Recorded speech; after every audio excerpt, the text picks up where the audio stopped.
Really amazing day today. Is it okay if I share something with you quickly? And Isaiah, the prophet, he had just prophesied about the Israelites being exiled to Babylon. And when the exile did happen, it definitely wasn't fun, to say the least. I mean, people were taken from their homes and enslaved in Babylon.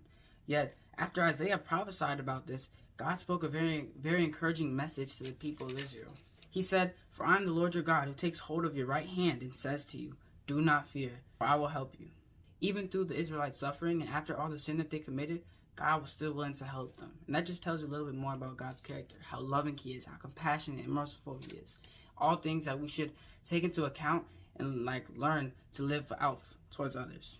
Yes, we do go through sufferings, but if we're saved through Jesus and if we're in Him, then although we go through sufferings, the promise of heaven and the glory is revealed in us, no longer in a world of sin and suffering, but in heaven with God, with the presence of God and His majesty and His splendor being revealed in us.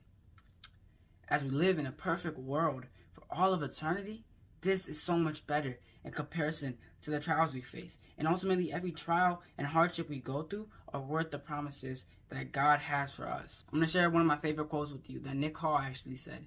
And he said, "What we may not need is a change of circumstances, but rather a transformation of heart." So today I want to encourage you.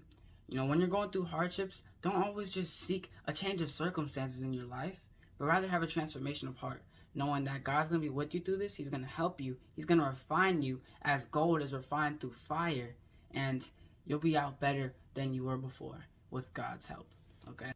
And ultimately remember the promises that God has and take hold of these promises, from the promise of heaven to the promise of God being with us, to the promise of Him working for our good in all things if we love Him and are called according to His purpose, aka He has a purpose for us, which if you are in Christ, you've got a purpose. God has one for you. We can be obedient to His command, showing love to all people and continuing to walk in love and the commands He has for us, being obedient to them. Romans 12 just gives us commands on how to live, right? Love must be sincere. Hate what is evil. Cling to what is good. Be devoted to one another in love. Honor one another above yourself.